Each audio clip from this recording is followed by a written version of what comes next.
Magandang araw muli mga kaprobinsya. Welcome back sa ating channel, Probinsyanong Daddy. Ngayon ipapakita ko sa inyo after 20 days ano nang nangyari doon sa inalagaan natin na multicolored bougainvillea natin. So eto na siya. Ayan.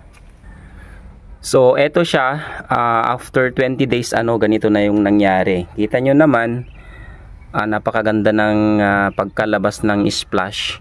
Ito yung splash na part, no? So ito yun yung ating flame red. Ayan. So ayan siya. Focus natin para makita nyo mabuti. Ayan.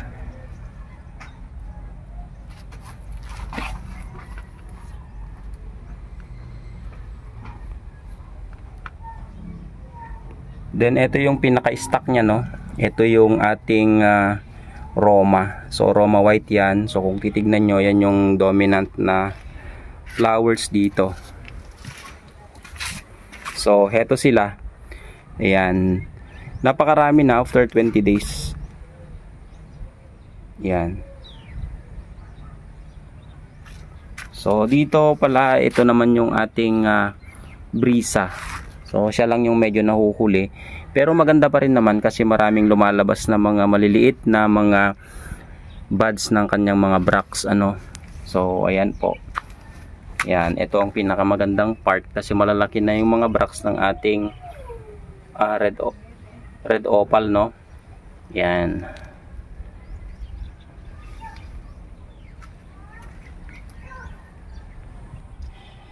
At dahil nga sa tuloy-tuloy pa rin na pag-ulan noon, kaya medyo natagalan tayo, no, na delay tayo sa pag-update sa inyo. Anyway, naipakita ko naman na yung update ng ating ginawa at medyo nakakainggan na naman ang mag-alaga ng ating mga bougainvillea kasi paparating na itong medyo magandang panahon. Hindi na gaano sigurong malamig at maulan this coming February hanggang March.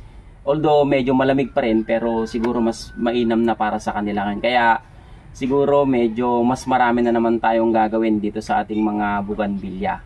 So ngayon lang yung ginawa natin dito, no. Simple lang, naglagay lang ako ng konting fertilizer dito. Hindi ko na kasi naipakita yung video kasi laging umuulan noon. Pero ang nilagay ko lang dito ay triple 14. Hindi na ako nakapaglagay ng other pampabulaklak.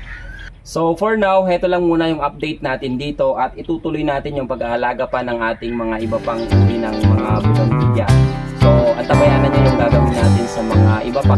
Meron akong aalagaan ulit na papabalikin siya sa pamumulaklak. Kaya maraming salamat sa pag-antabay dito sa update ng ating bougainvillea na ito.